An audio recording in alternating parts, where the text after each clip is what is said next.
Dude, we only have this on 1080 HD. Come on. We need that 4K so we got all those views. You guys know that gets prioritized like that? No, I didn't. I did not know that. Dude, I was having this conversation with somebody not yesterday. Why did I even say yesterday? Like a week ago or so. And they literally didn't believe me. And also I think they were annoyed. It was about Instagram and AI and chatbot GPT. Because captions for a chatbot. So like I was looking into it to see like if it downgrades your posts if you use chatbot. It's very easy. If you put it in a caption and it's from Chat GPT, which I call chatbot. I don't know why. Why do I call it chatbot when it's Chat GPT? Isn't there one that's called bot or has bot in the name? Yeah, maybe that's why. But anyways, I like it as chatbot better because it's like a robot. But you call it chatbot GPT. Sometimes. Most of the time, just chatbot. I mean, you did just turn 39, so you know you're getting old. What's up? We got people watching. Throw a hand in the chat so we can say hello. Good afternoon, good morning, good evening. You guys ever see shit? What's that? Truman Show. Truman Show. There it is. Anyways, so you take if you copy the caption that you get from chatbot. What's up, Cody? Hand. He commented hand. Hello, Coach Cody. And you copy it over and you put it in. You know, there's a unique tag, like meta tag on the back end there. So it knows that you copied over an AI. And people who don't know that. I saw this thing that professors can take your paper, copy the whole thing, drop it into chatbot or something. And it'll say like when they looked things up, like what they give them all of their like time stamps for things. I think the easiest thing for people to understand now in the digital age is like if you have an iPhone, when it gives you the like you can look in your album, it'll tell you the location of where you took the photo, the time you took the photo. If you have face recognition, and it's all on the back end of stuff. And even in like Lightroom, when we take photos now on our like Sonys and Canons and stuff, when you bring in a photo, and I noticed it was a new upgrade. At least it's on the front end, and you can see it. It literally tells me what focal I was at, the f-stop, all this stuff. It tells you that on the camera, and then like it still has the digital fingerprint like that, but it's showing on Lightroom like when I'm editing the photo now up front. But it has all that information. So, anyways, it says on Instagram, and the Instagram people who tell you like how to help build your platform and everything else, we're talking about how it'll push your post down. And won't but it'll prioritize because it's coming from chatbot or you use because chatbot? The point is same thing with like photography that's done with AI or highly edited, you know, or any of those other things. It will push that stuff down because it wants unique content made by like creators, by artists. And so like if you're a writer, let's say you went to school for a journalism major or writing or English major or whatever, and you write captions like Dave Castro's writer when he does the games. What's her name? She's sick. But anyways, so that person is writing unique captions, and those posts will get pushed up over a chatbot thing. But interesting. I was having this conversation, and they were like all like upset because I was saying, no, your posts are going to be pushed down because you're using chatbot. And they literally were like, there's no way it doesn't do that. And I'm like, okay. You could just chatbot. What if you took your chatbot and then you rewrote it and then copied I don't know. that? I think there's layers of stuff. I'm just saying, generally, like you think of all the people that write, like I'm thinking more specifically of like these online programs. Like what comes to mind first is like Ibex, because you go to them, Chris Yermo's thing, and like you see the chatbot, it's got like 100 emojis like in the caption. No, yeah, I know, but you go there and they're like, buy our program because it gets you strong, weightlifter, and it eats your vegetables, and it's like, anyways, what does this have to do with CrossFit, dude? Everything has to do with CrossFit. Jace wants to know, dude. Everything has to do with social media nowadays. It really does. The only way you were able to watch the WFP was if you were on their social media, then was directed to their website, which is technically a form of social media because it's linked to like a blog and a web platform, which is pretty crazy because it's not traditional broadcast news thing. It's crazy. Methodology of CrossFit in the caption. Yeah, it is. We're going to go over it. Mm-hmm. Any of you guys going to Wodapalooza SoCal? We is not. I have an athlete competing, but I will not be there. Yeah. You know what's crazy is people call, when people say Waza, like they Okay. call it Waza. Okay. I've never heard that. Why do they say, dude, it's in like so many people's YouTube. Well, Waza, Waza is such a great event. Blah, blah.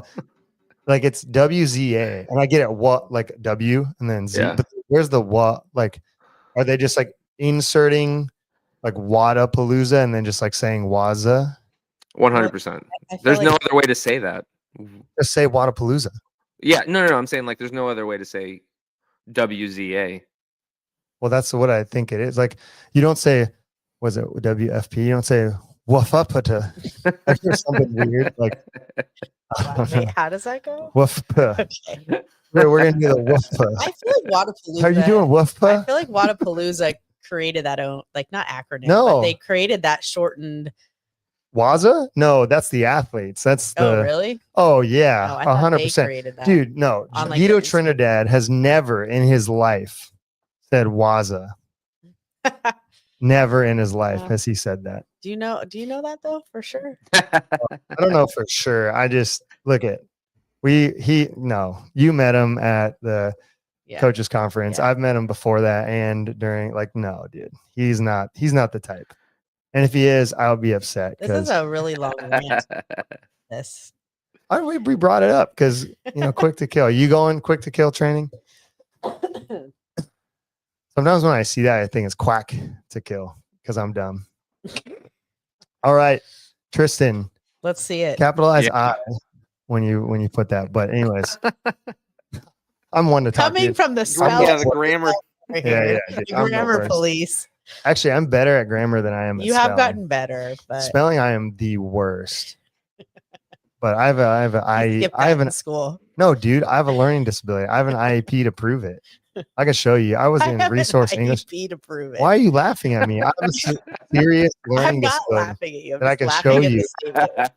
That's I got it in the basement. I believe you. Grammar police. Yeah, say Wadapalooza 10 times fast. Wadapalooza, Wadapalooza, Wadapalooza, Wadapalooza, Wadapalooza, Wadapalooza, Wadapalooza. We got it. That's a lot. Wazapalooza. Wait, what's this Waza. workout? Come on, Tristan. Yeah, what's the workout, dude? I'm sorry I got your grammar. All right, yeah. Yeah, he'll be there. Quick to kill is my train. I know it's your training program. I was just, when I see it, I see quick to kill. Now say WZA, WZA, WZA, WZA, WZA. It is I think WZA. he wanted you to say Waza. Waza. I understand why phonetically with the W, you're like, what? So was I get it. But I don't know anyone's ever thought of it till now. It just bothers me when you're like, someone's like, yeah, I'm going to Waza. They like casually have that conversation with you, and you're like, you're going where? You automatically lose respect for him right there. Yeah, I'm like, okay. Paige says it all the time. She has said it since the day I've known her, and I just ignore it. I want to go to Waza. You know what's crazy about they stopped the swimming, but historically before there was no swimming at Wadapalooza, the number of people that wanted to go to Wadapalooza or qualify who could not swim. It's crazy. And that was the cool thing to do. bro, Yeah. they if you lost that girl that one year. Oh my god, in the dark. Like they make you swim in the dark depending on the division. And you're like, I want to qualify for Wadapalooza. It's gonna be so great. And like you can't even swim. Yeah. It's this is one event. crazy. It's fine. Oh my god. The year that they only did 4 events because the hurricane, and they actually did the swim event. So yeah, it's only one event, but 1 out of 4 events was a swim, and you can't swim. Oh, Oh boy. Heather might be the smartest one here. thanks, Facts. Jace. Appreciate that. No, Clown Town.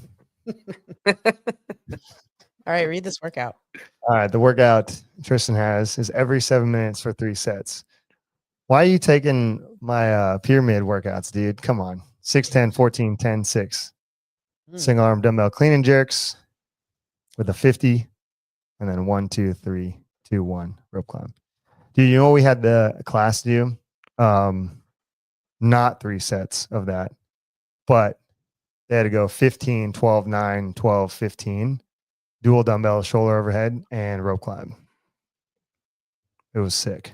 It was fucking sick, dude. There were people in here, 320s. Nice. It was so wild. I had 2 heats going yesterday. I don't know what Cody did, Cody, because I got here for their team training later, like when the class was already over. But man, it was lit. It might have well been a final event at the CrossFit Games at 5:15, 6:15 a.m. Because we had like the people on the bikes who were in heat 2 just watching them and like, go, go, go, get on the rope, get on the rope. It was sick, dude. Anyways, so that would be a good workout, Tristan. I like that workout. That's pretty dope. Because that's basically the same workout. Dang, son. Yeah. We are the same. Yeah, because everything is everything. But I mean, Heather's the smartest, even though have you seen some of her workouts? Boo! Weird Wow. stuff. Wow. And the other half the time she makes weird stuff, she just takes my workouts.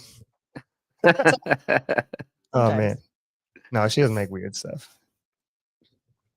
All right. I can't find, what does he say? Can't format it correctly in the chat. Oh yeah, that's right. Have you ever he doesn't use CoachRX, but you guys, have you ever been doing CoachRX and you try to like space down and it sends you into a new exercise box? Mm-hmm. I hate that. Like, why does it do it? I mean, I could see why it'd be convenient, but like, yeah, the space down, or like in Slack when you have to hit shift, and space down because you can't just like return down when you're writing something. It sucks because it sends it. Yeah, it sends it and posts it. Same thing on WADUP. You got to do. Actually, I think one of those command ones on shift, I always like forget it because they're different. I don't like it. But anyways. I haven't looked at it. Do you like it? The workout? No, CoachRX. Oh, yeah, we love CoachRX. Mm-hmm. I mean, we did in the beginning because, like, okay, so True Coach actually was the best. Now it sucks. But CoachRX, if you use all the things like the lifestyle coaching, the Loom integration, this should not be a plug for CoachRX. But a lot of coaches I know who use spreadsheets are switching over to it. And then, well, the nail in the coffin for me was now that you can take pieces and drag. Yeah, but you could do that in True Coach. But they did. You? Yeah. Oh. It was the worst when you couldn't do that. Yeah, it sucked. But I mean, the best thing is they've taken a lot of my spreadsheets and they're able to upload them into programs without me doing anything. Really? Yeah. You got to format it differently, but yeah, we do Fitter. I know I've seen you program design,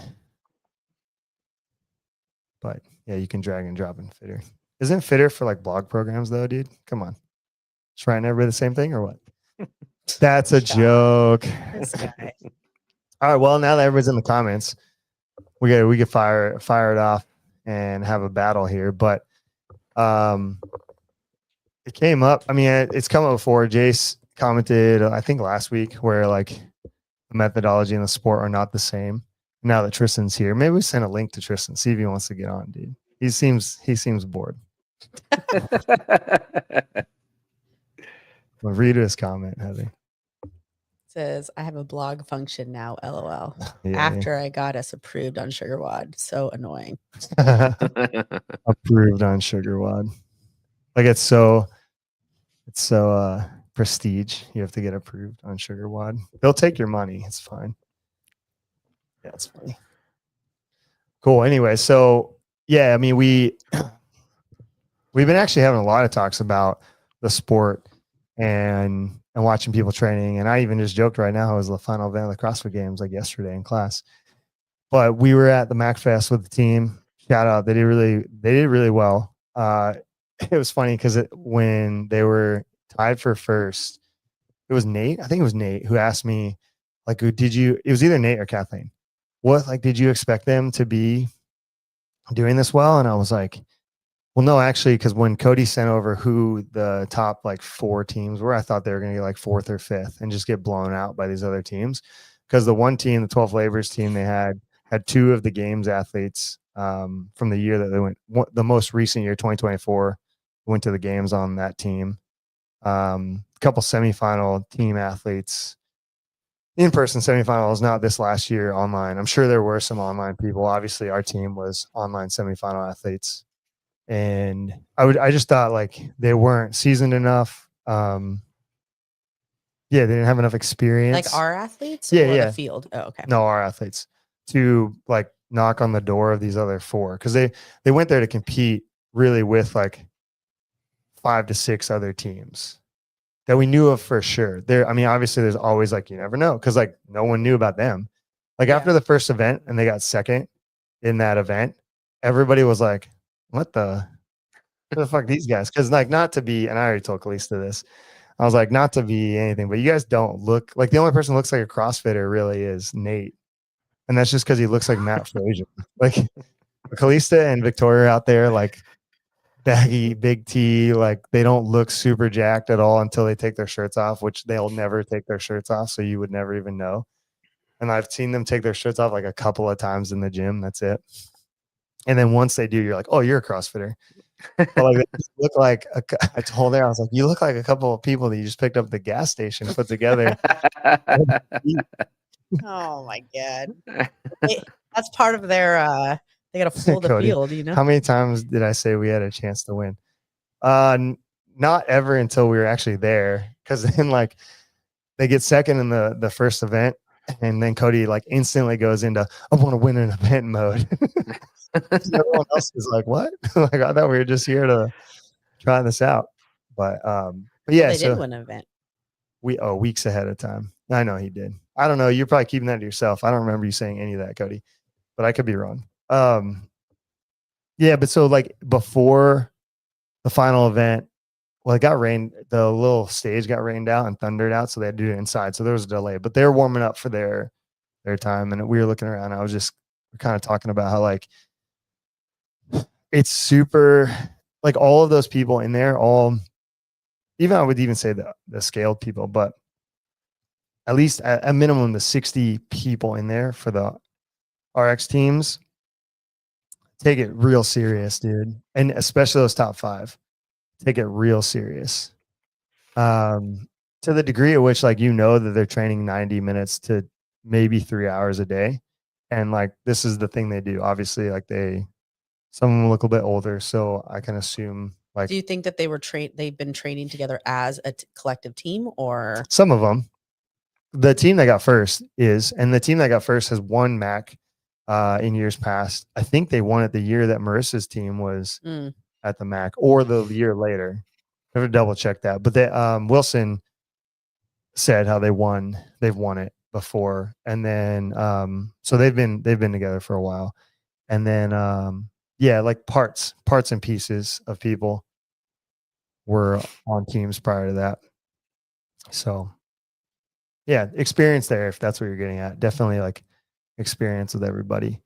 And yeah, it was just cool to see. But the point is like watching all those people, it's like you don't move a worm that well and run that fast and do all these gymnastics and everything else and ride the Echo bike the way you are. Like that from watching people in the gym and just watching athletes develop. Like if you're not taking it, like that's like your main thing. Yeah. Like, like people play video games constantly, which is not a bad thing. I don't want to hate on that. Like someone who's like playing Halo like all the time, or like Fortnite every night, they're just playing. Then like, oh, Tristan's here. I would say those people are taking video games pretty fucking serious. What's up, dude? Yo. How serious do people turn your mic up a little bit? I think you're kind of quiet. Can you hear me now? Yeah, that's better. How serious do you think people take it in like RX comps / elite? Because it's all they had was RX and scaled, so it's their elite or whatever.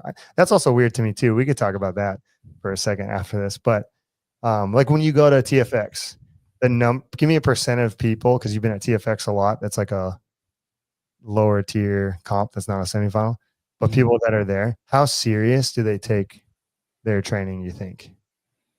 I mean, a lot of people in the RX division at TFX are solid athletes. Like they're in the gym 2 hours a day, maybe 2 sessions some days.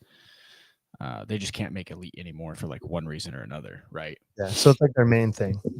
Yeah, it's definitely their full-time hobby. Yeah. Oh, here we go. Help. Oh There's the no. word. The word hobby. So on the ride back from, 'cause that's like the biggest thing we were like we were talking about this like activity. So there's like I'm gonna do a Venn diagram for everybody here at the gym who comes on Saturday and trains. Mhm. And like what we were looking at, we were just debating the definitions and then also like the understanding and the buy-in for people. And I'm going to do a Venn diagram of activity, hobby, and sport because they obviously all overlay, right? An activity, a hobby, and a sport. Like an activity is something you might do with your friends here and there, not really into it. Hobby is something that takes a little bit more focus and skill and dedication. And then sport, the defining factor, which has all of those other factors, because a hobby has some of the factors as an activity as well, is that it's governed by rules. And then most significantly, you're doing it to win, quote unquote, against others, whether it's a team or an individual. Right. And so like, we're just trying to get people to understand that like, there's lots of people out there going to these events, taking it real serious, dude. Like, and if you don't want to take it serious, that's okay. Like you can make it a hobby. Like what I think of like CrossFit as a hobby is, let's say you go to class a little bit and you're like, I really think the ring muscle up's cool.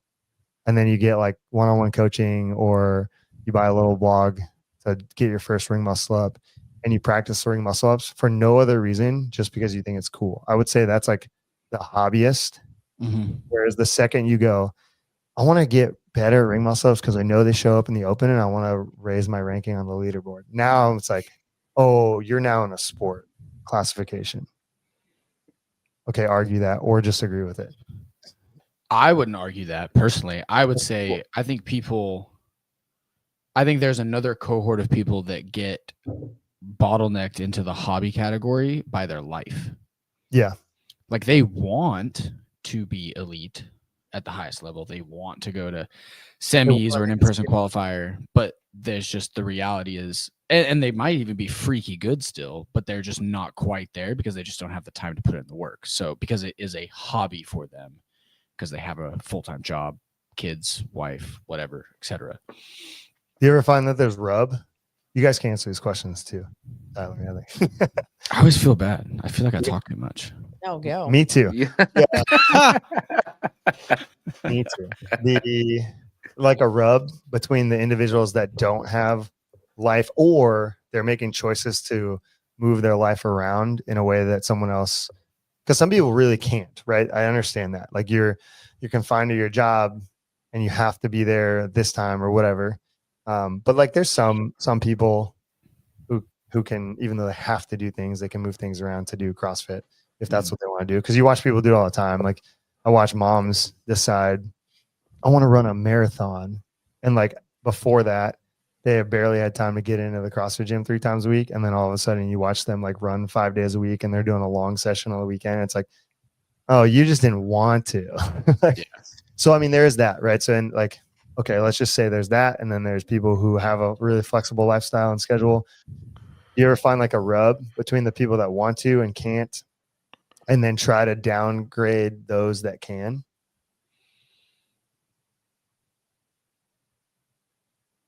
What about you, Heather?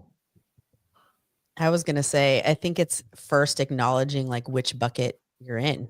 Because a lot of times I think, Oh, you're saying self-awareness is key. well, yes, but it's like when you're claiming you want to be an elite athlete, because the people that are doing it at that level, and even like Tristan said, at the RX level, are taking it very seriously. Yeah. Even they're not elite athletes. It's like, Oh, they're elite.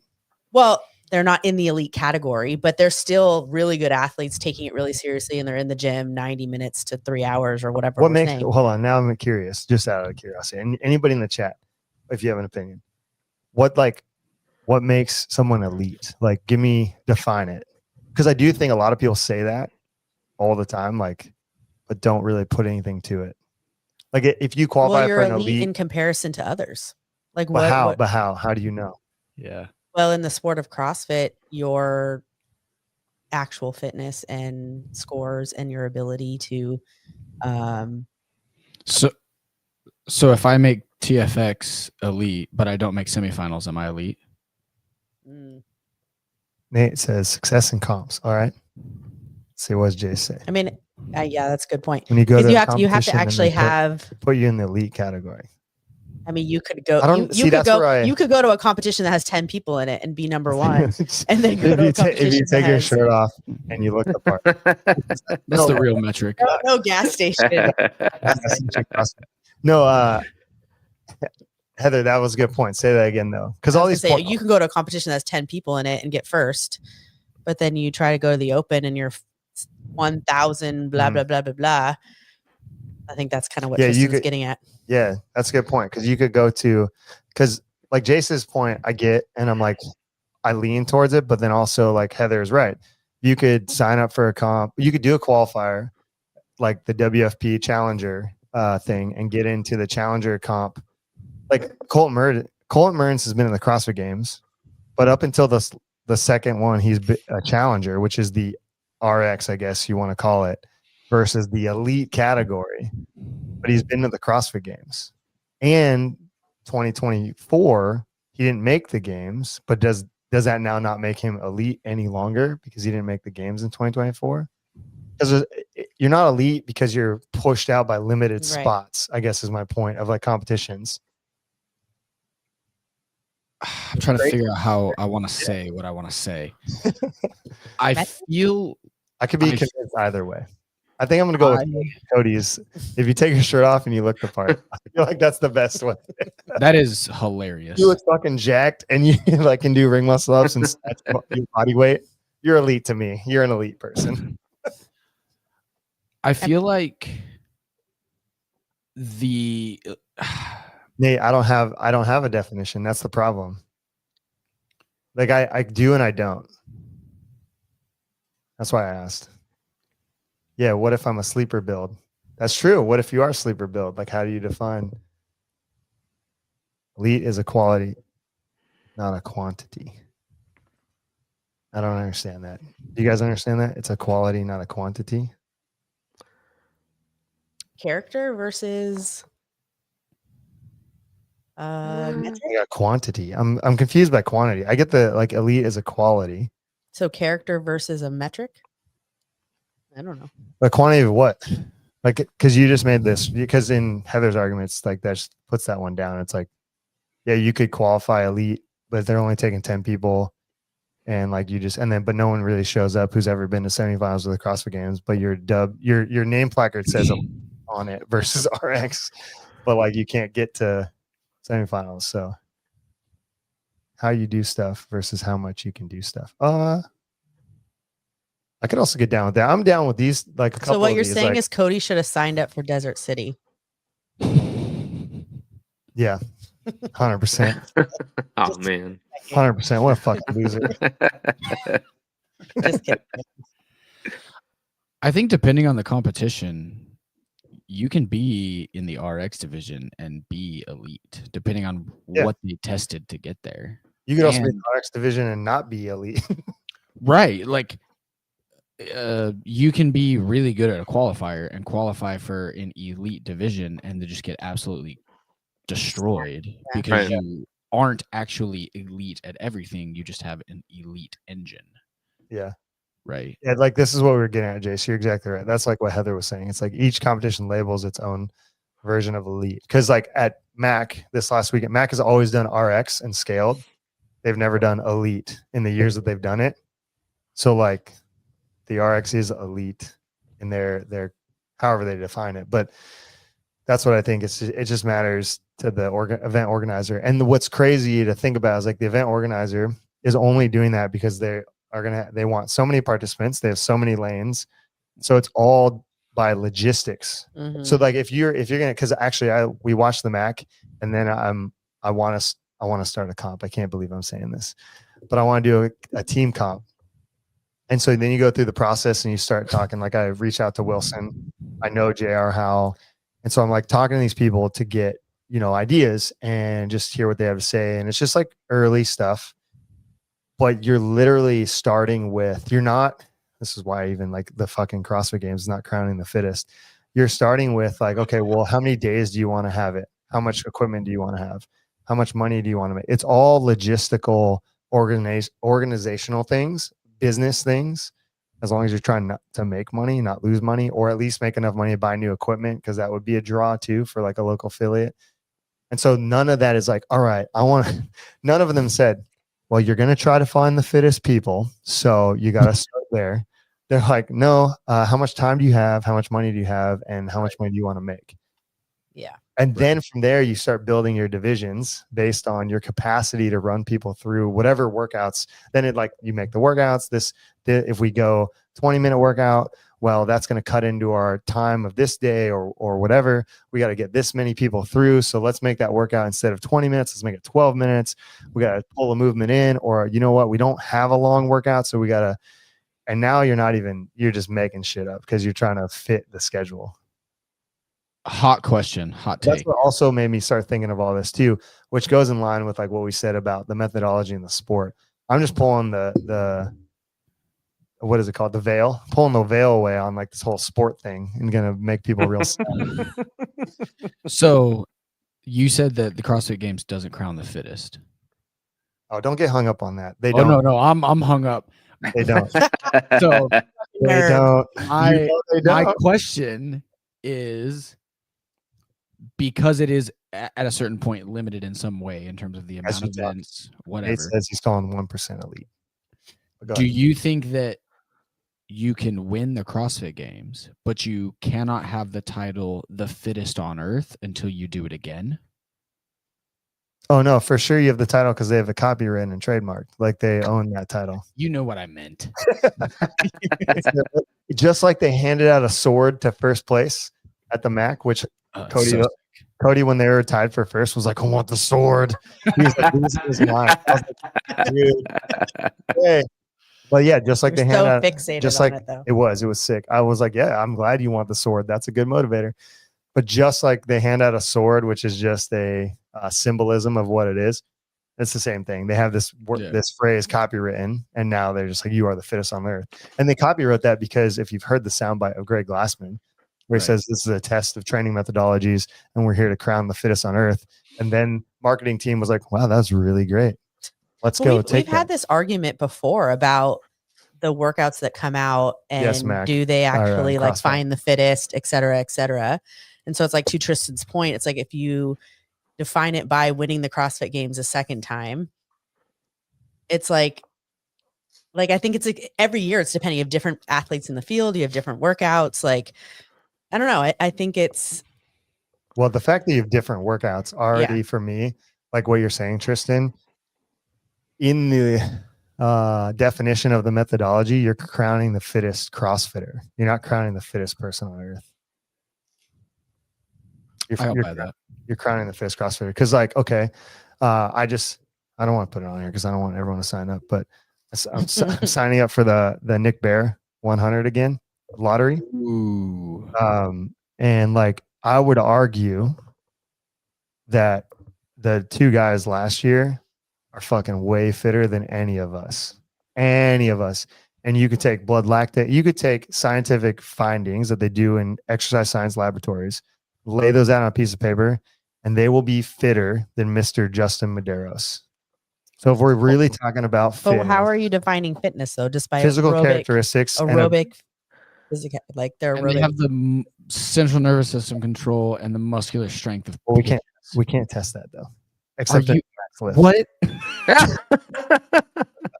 We can't test muscular strength. Hey, both of you go pick up a rock. Yeah. See who can pick up a bigger rock. No, I said it, except a max lift. I know, but like scientifically, you can't really test it, whereas you can test other qualities. Someday we probably will be able to. I mean, force plate production, I guess you could do that, have them jump on a force plate. But yeah, you could take a muscle biopsy. But the problem is genetically, there are a lot of people who are type 1 fibered and their tensile strength, but they would still be some of the fit, quote unquote, by CrossFit's fittest on earth, and they'd be at the CrossFit Games, and you'd have somebody with type 2 fibers. And so then that muscle biopsy just gets thrown out the window when you look at that, because their tensile strength will be different. So what you're saying is it's all subjective. Mm-hmm. By the test and the program design. Yep. Well, by the anything. You're the fittest by CrossFit. what we put value on. Going back, Right. Yeah, muscle cells. I mean, that's a good idea. You would be technically less fit. You could be mitochondrial density. You could go down a huge rabbit hole of muscle physiology Yeah. and define why someone's less fit. But like well-known fact, when you look at the VO2 max from Pepperdine University, when they had, oh man, what was his name? He was on Barbell Shrug all the time. Heather, you know who Andy he is. Galpin? Andy Galpin. When they tested the CrossFitters with like Julie Fouché, Jason Khalipa. Jason Khalipa's VO2 was like a 52. Yeah, their VO2 max. Elite CrossFitters, I don't think actually have crazy VO2 maxes. Yeah, I mean, you- maybe Tia, or- Yeah, yeah, yeah. but 100% Tia does. but like almost. I mean, I would say Tia, Jeff, and maybe Amy Kringle Yeah. would Amy be the only ones that one.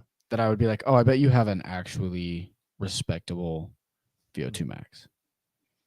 Yeah. What's also interesting is like Watt Science's information coming out on all the people he's been testing is also cool too. And that's just like lactate. But it is still interesting to see how good people are at buffering lactate. Yeah, I feel like the people who don't have as high VO2 maxes, they just get better at their physiology solving the problem that way. Mm. Yeah. Let's see. What does it say? Yeah, CrossFit. We're so close to grasping that sword. I could feel it in both hands wrapping around. That's great. Wow. Whew. Yeah, he wanted a sword. Well, with that, I mean, that kind of brings it to the whole point of like the methodology in the sport. Because this is what, I mean, the three of us agree. Where do you land on this, Tristan? Is the methodology in the sport one and the same? Because I know a lot of people try to argue it's not.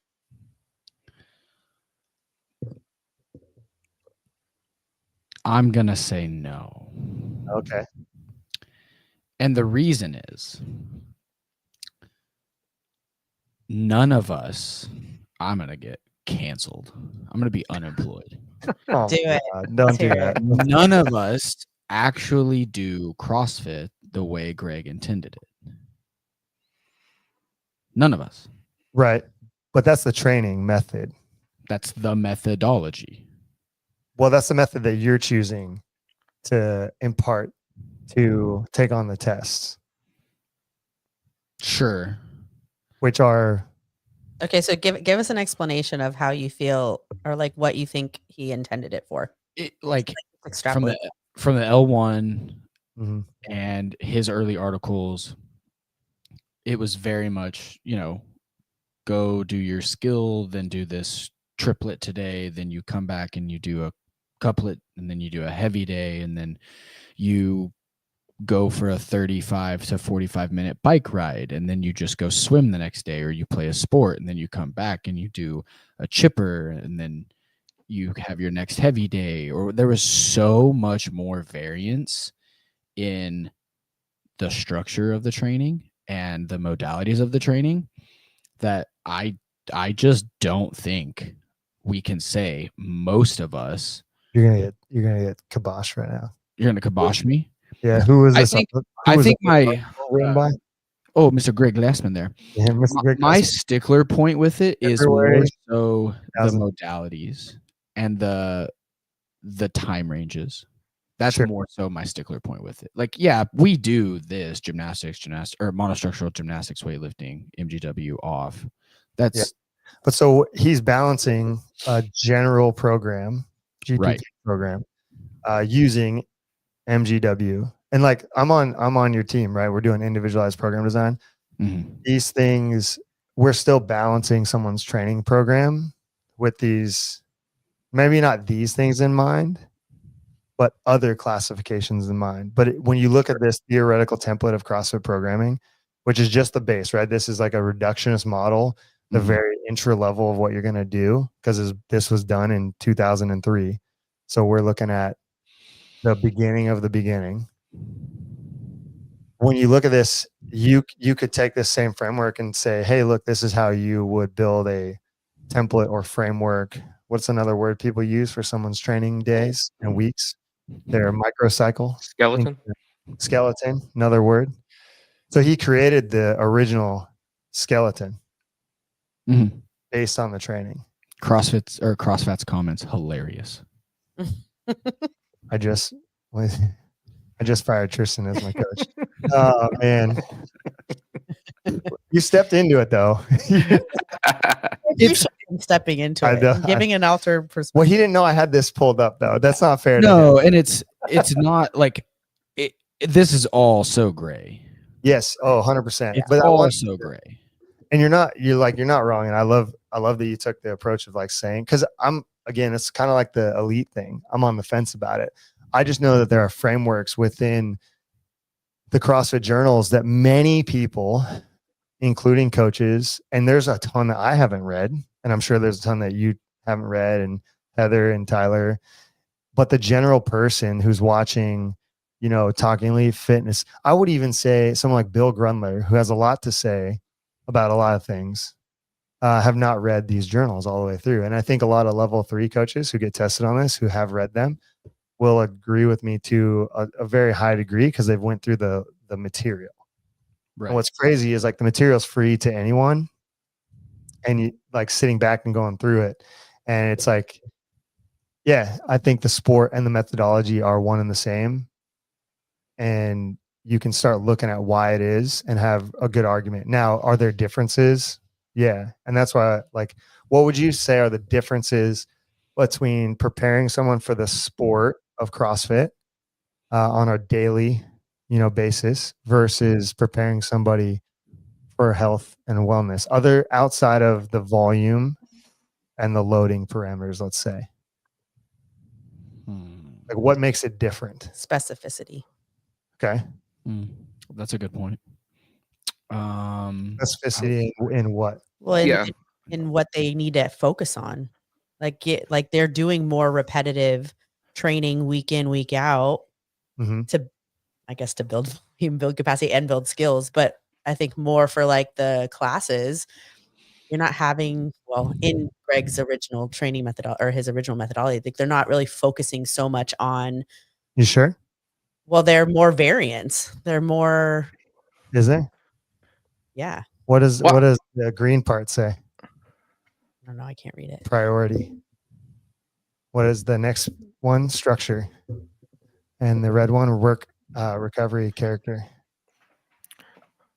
Yeah. So like if you're just a general CrossFitter, not a competitive CrossFitter, you'd hear this all the time. Like if there's so say that you're super strong, but you can't carry your own groceries up 3 flights of stairs. So that's a very functional everyday thing that is missing in your training. So the methodology would say that you need to spend more time doing that, even if it's not geared towards winning a competition. Yeah. Yeah. His testing body was the things life asks you to do, not necessarily arbitrary competition standards that just happen, right? Yeah. But then, you got this. What's that? Walking on the hands and then carrying the groceries. Well, yeah. I mean, the needs of the Olympian and the needs of grandma vary by degree, not kind, right? Yeah. We're building a strong argument. I love you. You're doing great. Look at those groceries, dude. 235-pound groceries. So you could, because the definition is so broad. Tyler, by the way. Because the definition is so broad, you could say that there is no difference in kind. It's just degree. In terms of training a like regular CrossFit gym goer versus a competitive sport athlete. You could make that argument. It's probably a very strong argument to make. And I don't know if I could straw man that or if I could pick that apart. Because it is all just degrees on a spectrum. So if you were going to steel man an argument, the argument you're making would be the one to steel man, for sure. Yeah, and the argument I'm making is it's all there for us in the literature, and it's been there, And I just think a lot of people don't have the education. They pop off at the mouth, which irritates the fuck out of me. So today I'm here to argue that. But I do, like I said, there's a difference between an elite athlete, an RX athlete, a GPPer, because Craig has always said that, vary by kind, but not degree. Or sorry, I said that completely wrong. Vary by degree, not kind. And there's like this from most recent, 2023, because they're trying to remind people in a more digestible way of what the methodology is, and it pulls people to get CrossFit and them hooked in the magic. And it's like what the core is of and the definition of CrossFit, the stimulus, the adaptation, and then like this here is kind of neat, which is like what we talk about all the time of energy system training and work capacity. So like because some days I feel dumb because we talk about stuff and I think people, or like you hear Mayhem or TTT and you hear people say this stuff about like, because it's like exercise 1, exercise 2, exercise 3, exercise 4. And I've always talked about exercise selection. This work capacity is in time, or what we always say is energy system training. And we fluff these words up to make ourselves sound really smart and cool. And not that this isn't the same thing that we're saying. It's just presented in a layman's term way when you don't add more context around it, like we're trying to do and all those other training companies I listed try to do. But in the simplest form, you pick an exercise, like you were saying when we were arguing about like those guys being super fit at the ultra, BPN ultra, they're over here in this area with the red exercise, meaning ultra running, beyond 30 minutes, and that's their time. And then we got what Tristan made the joke over of like, but can those guys pick something up? And that's more over here. And, if you have an athlete, and we've all seen this, if you've taken a level 2 or you've taken the online program design course from CrossFit, and it's got the 10 general physical skills and it shows the little amoeba skewing towards different ways. And it's showing you that like this athlete, if we were to take those 2 guys and let's say they could not perform, let's do CSCS, double body weight back squat. Well, yeah, they would need to fill that fitness hole, and not to even be competitive, but what would that do to them? I mean, they could be like, because like Hunter McIntyre, for example, he lacks skill, but would you say he's one of the fitter people, Tristan or Tyler? Yeah, Hunter's fit. Yeah, for sure. And so why is he not the fittest on earth or a games athlete? Well, I mean, technically he is a games athlete, but technically. Well, by the way, CrossFit defines fitness. He's not the fittest on earth, right? Sure, because he lacks gymnastics skill, weightlifting. He's all right. I mean, he's not the best, but he's all right, but he ain't good enough to be the fittest on earth. Very true. Very true. I would say he lacks gymnastics because he got cut because he couldn't handstand walk that, 120 feet or whatever, and he couldn't get enough points to stay in it. But yeah, man, pretty nuts though. What else we got? Anybody in the comments got anything? If someone carries their groceries as a Turkish getup, I'm calling the cops. Honestly, fair. That'd be funny, dude. The bag would probably rip. He choked it hard on those kills. Yeah. Oh yeah, dude. He went so ham because I think he knew he couldn't handstand walk. So he's like, well, if I get ahead, maybe I have enough time to get through. Where would you say with this conversation, the whole black box kind of model fits in to things? I think the black box fitness thing was more of a warning. I don't think Greg ever made that clear. So I might make sure we're on the same page. What I meant with that, and I might have said the term wrong, was people need to be good at this X thing. Mm-hmm. I just kind of put these things in the black box of fitness, and then because of CrossFit, they got better at they got better at that thing and these other things. Mm-hmm. So a very unspecified way of attacking something. I think that would probably be a big difference from the sport versus the methodology. Because with the methodology, or just, I hate calling it the methodology, but just GPP, You have time. Program design. Time is your ally, right? What did CrossFit say? Wasn't the idea whatever we put in to get the result afterwards is the important part? I want to say yes, but I don't remember. I'll finish that because like you're right. So like the thing is that the translatory. So Yeah, transitory effective. yeah, and Greg used to say first wave and second wave adaptation. So he was trying to get away from second wave adaptations, which is specificity. And the reason for the specificity was because in our original conversation with the ultra runner, if you go too far down the rabbit hole of endurance running, you're going to not be able to back squat a bunch of weight. Right.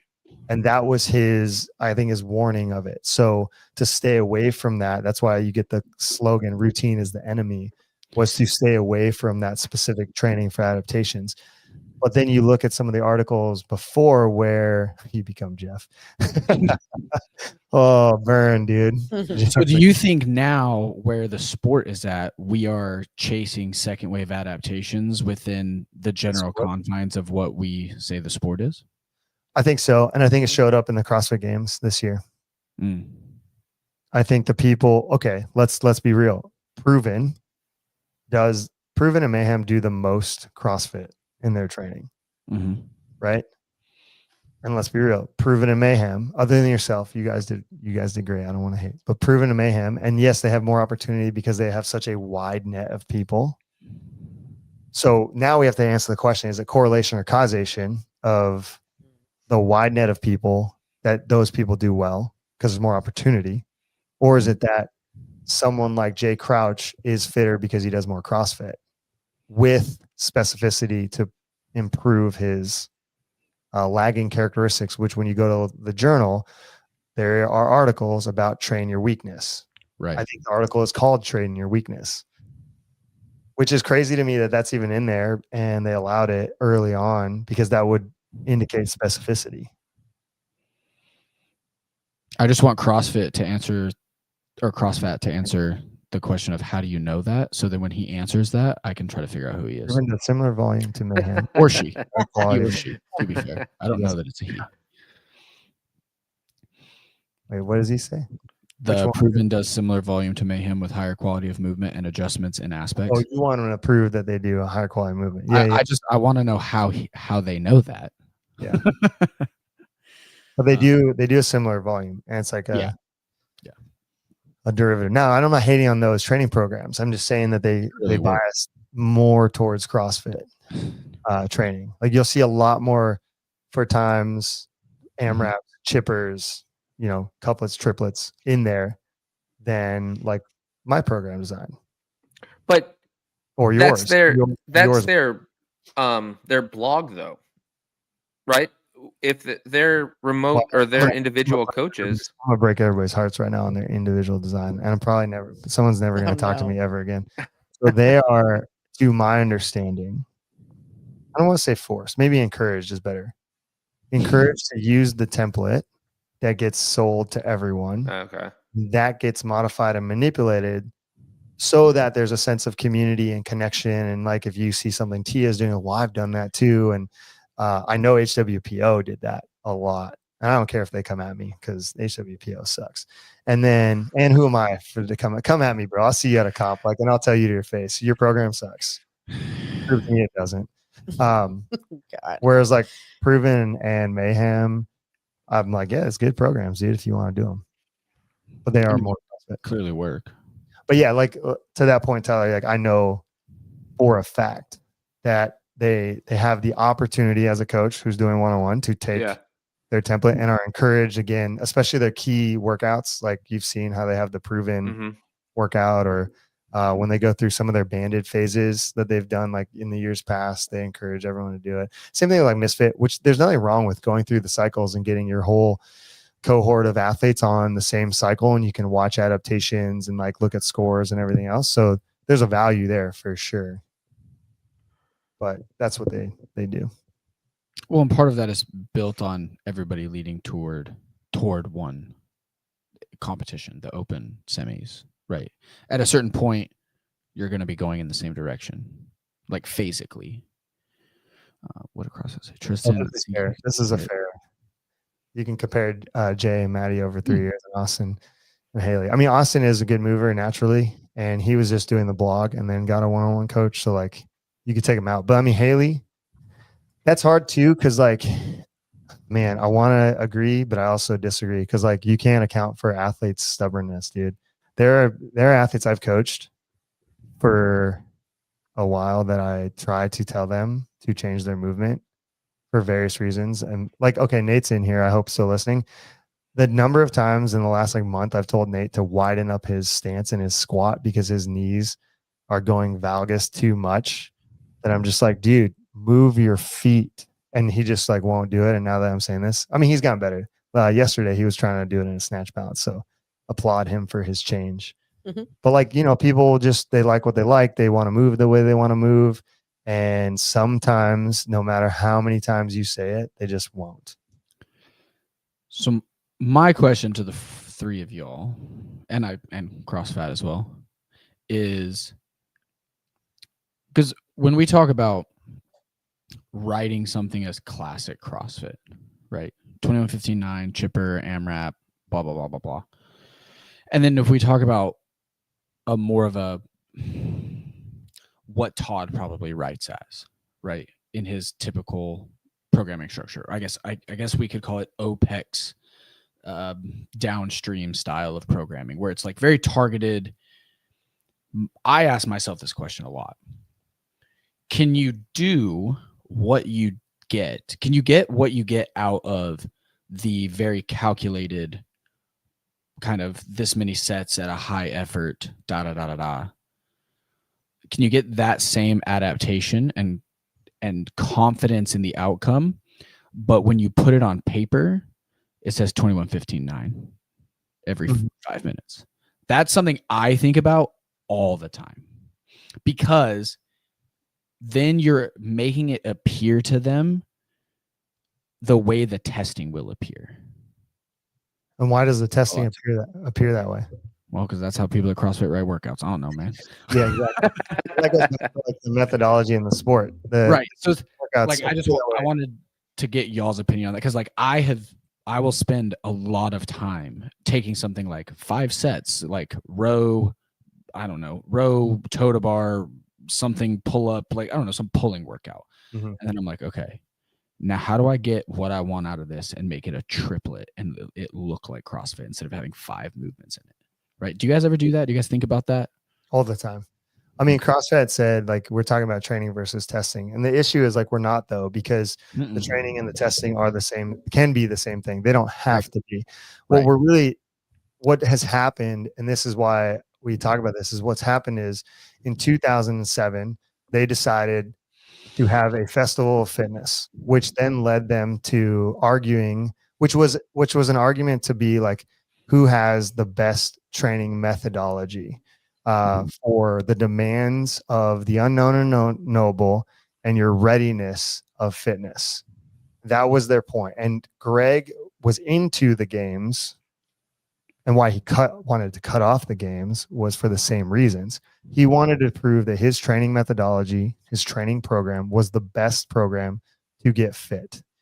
And in 2019, one of the reasons why he went back to the old people on the couch and cut the media team and wanted to turn everything off. And he said this on Sevon multiple times, and with the games in general, it cost too much money, all of those other logistical business things. But on top of that, he felt fully vindicated in the fact that they found the fittest. They've proven who the fittest is, and that the methodology is the best way to get to be the fittest. And we don't have to continue to do this over and over and over. Right. Which now it lends itself to like, hey, that's 2019. And now it lends itself to like, we have this sport that's really fun that people enjoy. And we want to find, the best exerciser in the world, which PFP also, like Jace brought up in the comments, people like exercising and competing. So there's, when we went to the MAC, there was a bunch of people in the room who love exercising and competing. Yeah. And those things will still exist because it's an activity that goes from like activity to hobby to sport, and they just kind of circle around because there's a ton of overlap in that. Right. or like right back to square one. But that's what's so interesting is the number of people that don't understand the origin or the ethos of what was created and why. Not saying we should just like, oh, whatever, but I think understanding that is very valuable in your own progression as an athlete or coach and everything else. Yeah. Yeah. Also, because Reebok left. Yeah, I said there was business things. Well, and involved. his previous comment, or the one before that, the drills, like I agree with that. Yeah. Generally speaking, but I still almost as like an internal thought experiment, right? Is it's like, okay, like, yeah, this athlete, their drill needs to be building ring muscle up capacity or grip capacity. Yeah, that was like those people who did not give a fuck until the scrimmages happened. That happens in CrossFit. That's hilarious. That like in sports growing up, there's like all the people who don't want to do what Tristan's talking about. Like, I mean, I love doing like 1v1 behind the net for lacrosse and like doing the kicking drills for martial arts. And then I also love the other part of it. And maybe that's why I like the drills for CrossFit as well. But like, yeah, there'd be people again. Can we just play 5-on-5? Can we just do half field? Yeah. Can we just do it, please?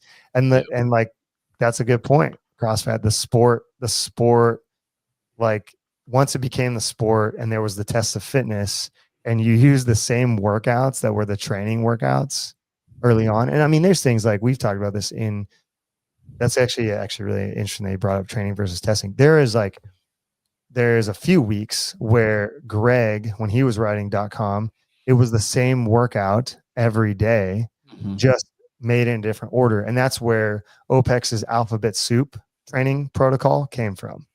So every single day you did a workout, and let's just say it was like rowing, wall balls, pull-ups, power cleans. Then the next day you go power cleans, wall balls, what'd I say? Whatever, you go in reverse order. Then the next day you move the movements around again. Then the next day, and that's all he did was variation of the order, even though you're still going through the same order, like once you start.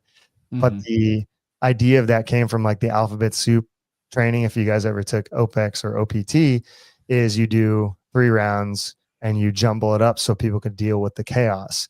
So Greg was already creating training structures within .com that were then manipulated and used in a more linear way for like OPT, OPEX coaches, which is basically everybody in the space now. I'm not. It's just, the blasphemy. If anybody was wondering, Ever use alphabet soup, you are banned. kicks me from the podcast immediately. No. But yeah, that's like really interesting when you think about that. Cause like you could go, and you've said this before, you can go through .com and get a lot of training methods and then progress them and get them better at the thing. Right. And that's something like a couple of days ago, I was like, man, that's a really good, like muscle endurance training piece on .com. It was some workout that I like laughed about. And I was like, that's so good. But the problem is you only see that one time in a month and then you see something else. And I think that's where the confusion comes from, because we're over here trying to improve people. Because I look at each singular workout on .com or we look at each singular workout at a competition and we look at it as a deficit to improve some characteristic. So then we take it back and we break people down. And that's where people create these cycles in training and these ideas and everything else of like, all right, well, you weren't great at power cleans and ring dips. So now we're going to isolate the power cleans and ring dips and see what the problem is. Then we're going to build it back up with what people either say interference or aerobic work or bridge training or whatever term you want to use. And we're going to start using them together. Maybe you're doing power cleans and biking, you're doing ring muscle ups and shuttle runs or ring dips and shuttle runs. And then you like start building some of that stuff in, and then you put them back together and see if your resiliency and biology and psychology of that got better at the test that you did. And all you did was break it out, bring it back in, break it out, bring it back in. And, you know, in that little PDF I brought up from the journal, it talks about doing that. Yeah. And that's where like OPT and OPEX, you know, they were smart enough to catch on to that early enough and make their whole training education system around that stuff. And partly I think that's why they got pushed out of CrossFit, and because it's not varied. I know that as well, because CrossFit didn't like that it wasn't varied. And then James pushed, you know, TTT out. Well, and I often come back to it's it's always an N=1 experiment Mhm. with coaching, right? Yeah. I have coached athletes who get a high degree of kind of that transference effect. And their deadlift will go up, even though we're just doing some more power cleaning, some more snatching. Maybe we're front squatting a good bit, but we don't have to like dive into some crazy, 5-3-1 deadlift cycle. I'm going to blow your erectors off your back, because we just don't have a choice at this point. But I have other athletes that with any given particular movement, the amount of breaking it down and just kind of letting training do its thing just doesn't do as well for them. And they just you have to kill it with fire. Right. Just part of it. Yeah, it is true. But it's a really interesting thing. But they are one and the same. And that was kind of the argument I was going to make. And my argument is backed by my proof of evidence is from CrossFit, because I think you have the burden of proof. Like when you make bold statements, like you have the burden of proof. And that was something that Jace, he commented, he was talking about stubborn people. And it's like, yeah, I'm super stubborn when you don't come with like good arguments or proof of the arguments. Mm-hmm. And I think it is like our job, because I did say they're one and the same. And this is my argument to it. And you could believe me or not believe me based on, a lot of these things. But you could go to this article on CrossFit Games website that says in 2007, a small group around 70 people gathered at the ranch in Northern California for the first time ever, CrossFit Games. The first event was chosen and selected by colored balls labeled with CrossFit movements out of an old rusty hopper, and they turned them into a workout. Athletes were tested with a 1,000-meter row, 5 rounds of 25 pull-ups, and 7 push jerks at 135, which was later done in 2020 at a heavier weight. 16 years later, the athletes are still competing in the sport of fitness, but the evolution of the games and the evolution of fitness has gone hand in hand. Each year, athletes are lifting heavier, running faster, and master new movements. So the programming must adapt to the continuing to test the pool of athletes who are only getting fitter.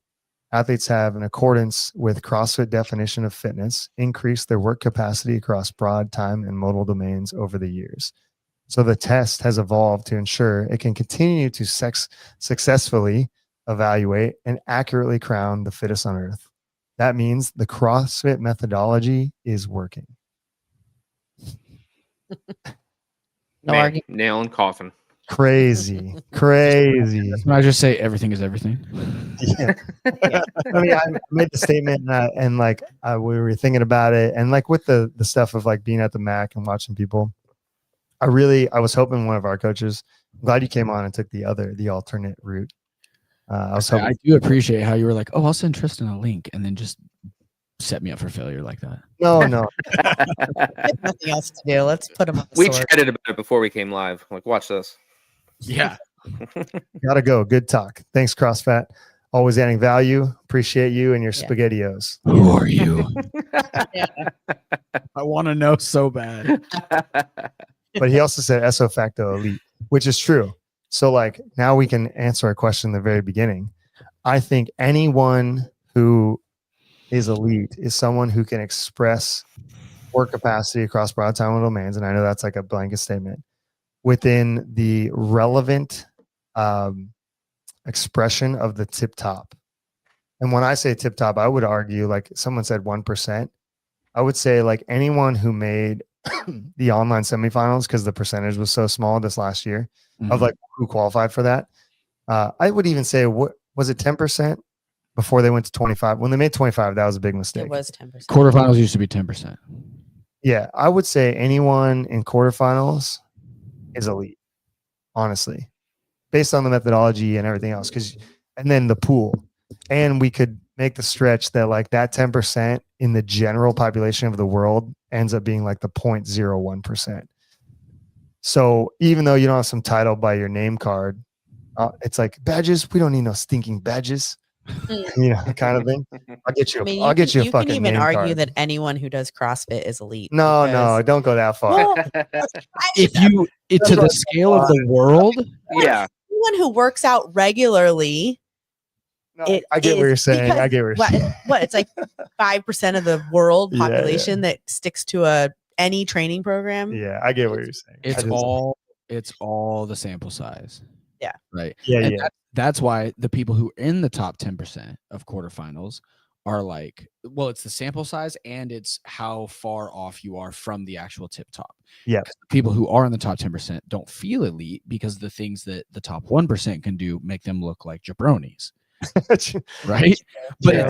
that's such a microcosm of, and then you can do that and you can just peel back every layer of that. Like Right. Mhm. Todd and I were like, yeah, we're washed up. Like he's almost 40. I'm like barely work out anymore, this, that, and the other. But if we pull back the veil, as Todd said, to fitness for humanity, we're definitely elite.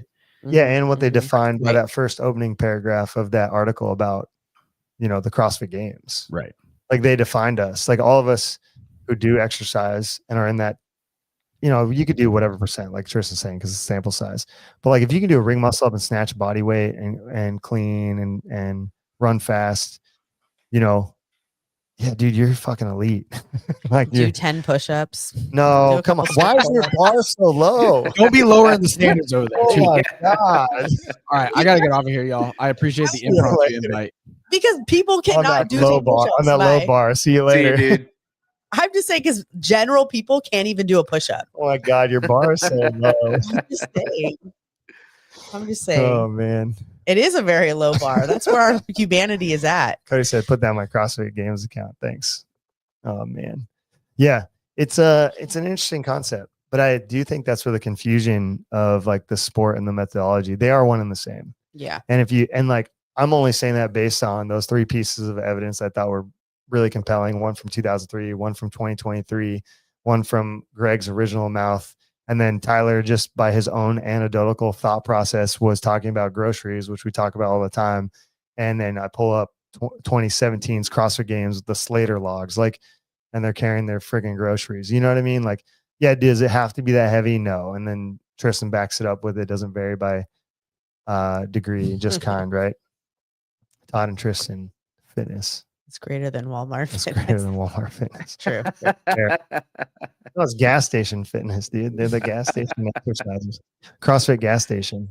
There's probably a CrossFit named that. That's not a bad name. Fill up on your fitness, fill up your muscle. Dude, what else? What other gas station jokes? Is it a gas station that has like a mechanic to it too? Because you could get so many other like funny analogies with it. Oh my god. I'm gonna look it up. You can look on the CrossFit. All affiliate gas, no site. brakes. Yeah, dude. Nice. On your t-shirts, gas station CrossFit. All gas, no brakes.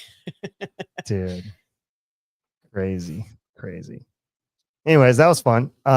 Thanks for letting me state my argument and bring up my pieces of evidence, which I think is important. I've been hearing it a lot. And Marissa and I fight about this all the time. And I think most of it, when people say like, oh, it's not the same, it's just because it's coming from a place of like, you're hurting their ego because they are an elite athlete. Typically, the people who say they're not the same thing are either in a group of people that they used to be elite athletes, or that person is an elite athlete, or they used to be an elite athlete, and they're trying to protect themselves from a person that can do 10 push-ups who's elite in Heather's classification. Elite just in life, I guess, is what I'm getting at. That was good. 10 push-ups. If you can do 10 push-ups, you're elite. Okay, you ask Kayla, the people that come out to want to be police officers who come in and can't even do one push-up. That's what I'm talking about. Cody, Here. they aren't the same. Well, that's what aren't the same. The people can do 10 push-ups and the people can do 30. Yeah, you're right. They're not the same. Oh, man. Well, we still haven't really actually defined what elite is, to be honest. I don't think we ever will. Yeah. I think, like I Tristan think said, it's too subjective. And yeah. I lean more towards on the event organizers, and they're just, well, we got 20 of these and 20 of these and 20 of these. All right, you're RX, you're elite, and you're scaled. Good job. Yeah. Well, I think if you take the biggest sample size, which is typically the open. Yeah. And then you take Nate's definition of the top 1%. Yeah. And you can go from that. Yeah, if you're in the top 1% in the open, you're elite. Mm-hmm. Your little game site thing's got to say 99 percentile. Not like me. I suck. 98. I'm not elite. Oh, I was like, you're a 9. You're a 9. I am a level 9. In my age group, I'm 98th percentile. Well, you're aging up elite. in a year, so Dude, that you have- doesn't you have work that You have an way. opportunity. We got to kill. That's to- another one we could you talk could about. We level got to kill yourself that. up. We got to stop that out. You know how fit? No one. It doesn't work like that anymore. It does not work like, oh, I'm gonna be 40 or I'm gonna be 50 or I'm So going. why have you been saying this for 3 years? And I Because can't wait till I'm 40. I want to like because I want to believe that it's true. Okay, it's not so you're- fucking true though. Okay, but I well, wanna you heard it believe- here first, people. I want to believe that it's true. Well, I've been telling athletes that I coach, like, it doesn't matter that you're. You'll aging do up. a workout and then you're like, well, I checked at the 40 division. I would have been this. Yeah, because that's going to be my age group. Okay. I don't want to see what Sam Dancer's doing. I don't really care. There is truth that being at the top of the age group is tough in your group, but that doesn't mean that you're going to be the best in your age group when you age up. It just That's true. feels nicer because you're not having the Sam Dancers and Con Porters. Yeah. You're competing. I mean, What should feel good because I competed against them in the open and I was 90th percentile with those guys on the leaderboard. So I'm still really fit. Saving grace. But yeah, I mean, there's no guarantee. And you see these people and you coach them and you saw it at the games. You watch all of those divisions, dude.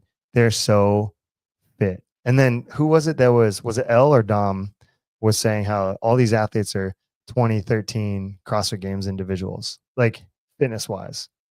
I think Maybe it you was weren't there. there for I that don't think I conversation. was there for that. It was Harley and I talking to either Dom or L.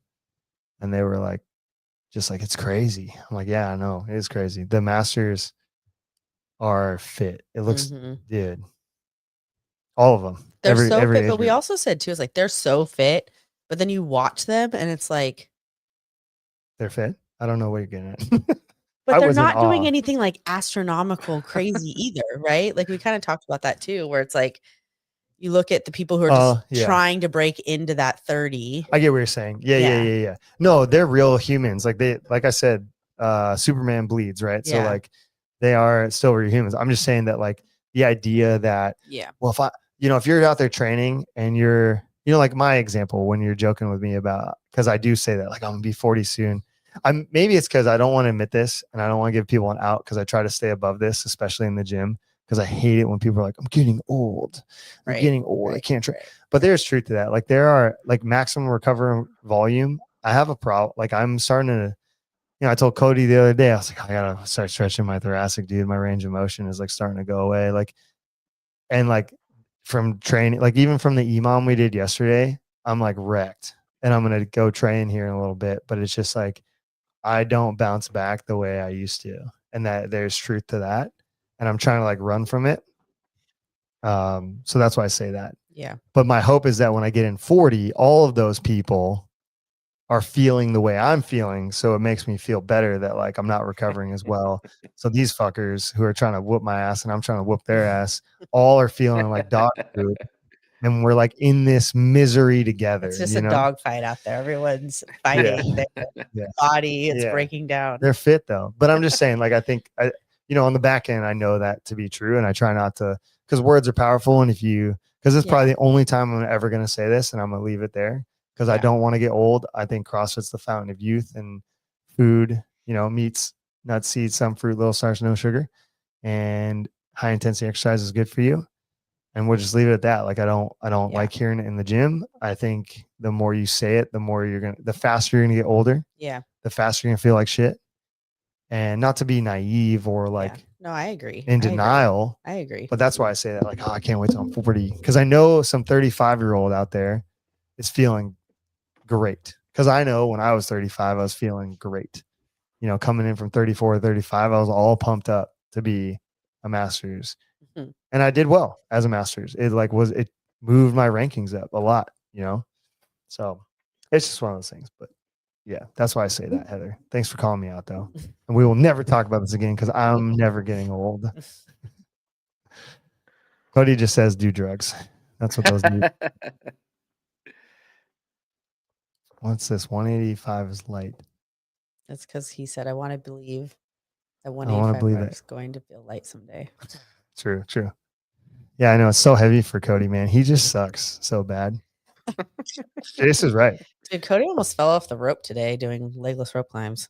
Oh, That could happen. I've seen really elite people fall off the ropes. Don't bring up Rich Froning. Not him. I won't. I'm Other just saying people. he had a little mishap that could have gone bad. Oh, but God. went fine. He was fine. Yeah, but 185 is still heavy for him. So, Jace, you got nothing to worry about. He sucks. Or what? Just in general. I mean, they're in the same. Deadlifting? They're in the same What? group. They're in the same. You know, when the open comes around, you don't got to worry about him. Just gotta make sure Cody's well fueled. That's all. Oh my God, you guys. Anyways, all right. Love you, Well, Cody. that was pretty good. Strong argument. I still don't know what elite is, though. I really don't have a definition. I'm gonna go with Heather's. That's where we're gonna round it up. 10 push-ups and you're elite. I'm gonna tell everybody. in the You're gym. missing my I'm gonna context. tell everybody You're in the gym. missing my context. I love it. Man, I love it. I mean, in human I society, get what. No, I'm not missing yes. context. I get what you're saying. It was just funny that that's where, like, the benchmark that you went to. Not even like, all right, 25 rounds of Cindy and you're elite. She was like 10 push-ups and you're elite. It's like, fuck. All right, Oh all my right. God. I realize how ridiculous that sounds. You do one round of Cindy and you're elite. Well, Mm, unfortunately, see, Cody, you that's said it's not good. I semi-true. keep working on it. He's got to keep working. All right. Next week, what are we going to talk about? Anybody in the comments Whatever's got any? bugging you that week. That's what Anybody we're got any gonna talk questions? about. No, this wasn't bugging me. I made a really large statement, and I felt like it was my responsibility to back it up. Yeah. And tell where I think the methodology and the sport are exactly the same. And I did find that it's all out there. CrossFit, it's like a home run hit, honestly, if you look at the CrossFit information. And that's the horse's mouth. Like I can have no opinion. I'm just using, like, at this point, like I had an opinion. CrossFit backed me up. CrossFit is the governing body of education, training, and the sport. And they have it out there. So like anyone who argues with those papers, it's like, well, send your email to CrossFit and tell them that you don't think they know what they're talking about. True. Erg or Echo Row or Watt conversion, they're the same machine. How long is this going to go on for? You think about the Echo?